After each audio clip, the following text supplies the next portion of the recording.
Major organ systems, a brief introduction. As we have seen in a previous mini-video, Levels of Organization, the human body has several levels of organization. The basic chemical level, the cellular level, the tissue level, the organ system level, and finally the organismal level that is a complete human body. All of these systems work together at their specialized levels to support this one living organism that never fails to completely fascinate me. In this mini-video, we will very briefly introduce major organ systems that make up this organ system level. These are sometimes referred to as major body systems as well. It's the same thing.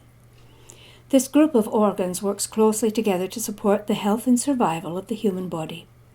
We will be exploring each of these vital organ systems individually and in more detail in separate mini-videos.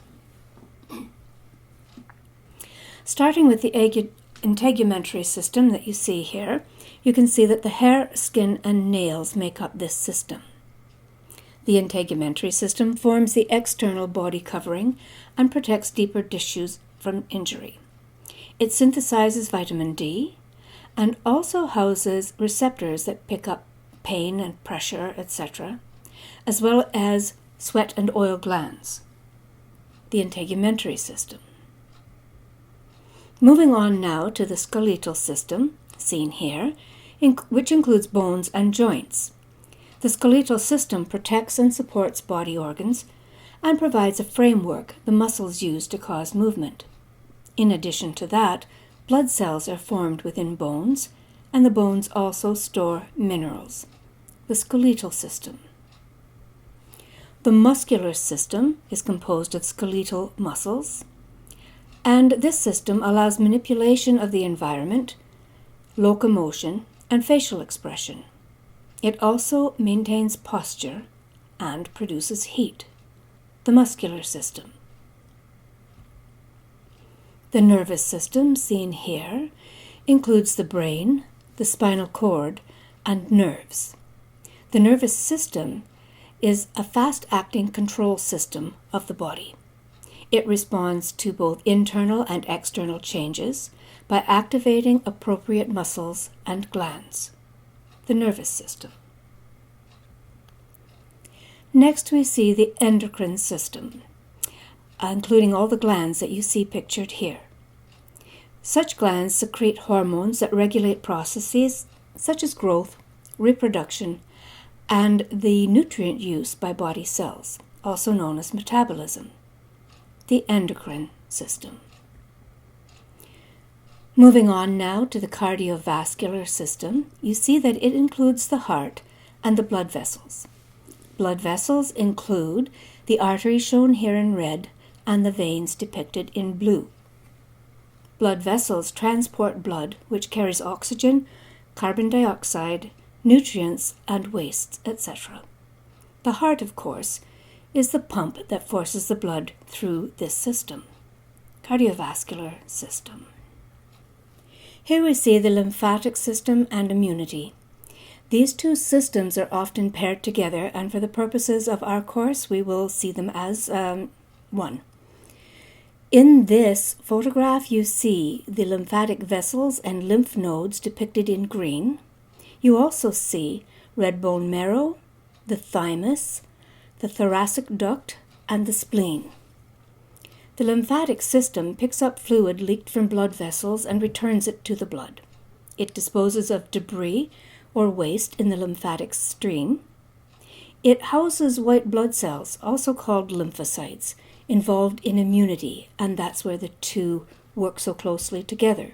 The immune response mounts the attack against foreign substances within the body. The lymphatic system and immunity. Next we see the respiratory system, which includes the nasal cavity, pharynx, larynx, trachea, bronchus, and lungs. The respiratory system keeps blood constantly supplied with oxygen and removes carbon dioxide. Oxygen and carbon dioxide are both gases, and the gas exchange occurs within the very thin walls of the air sacs of the lungs. The respiratory system. Up next is the digestive system, including the oral cavity, esophagus, liver, stomach, small and large intestines, the rectum, and the anus. The digestive system breaks down food into absorbable units that enter the blood for distribution to body cells. Any indigestible foodstuffs are eliminated as feces. The digestive system. Next up, urinary system, including the kidneys, ureter, urinary bladder, and urethra.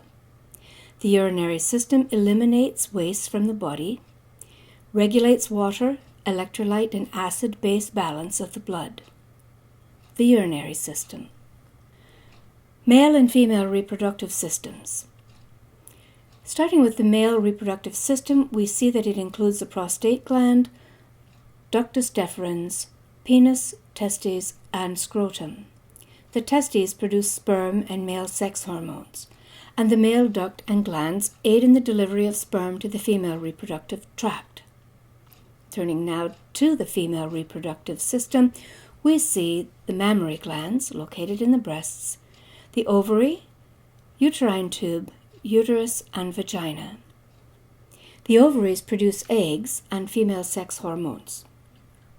The remaining female structures serve as sites for fertilization and the development of the fetus. Mammary glands of female breasts produce milk to nourish the newborn. Now, the overall function of these two systems, of course, is the production of offspring, babies. The male and female reproductive systems.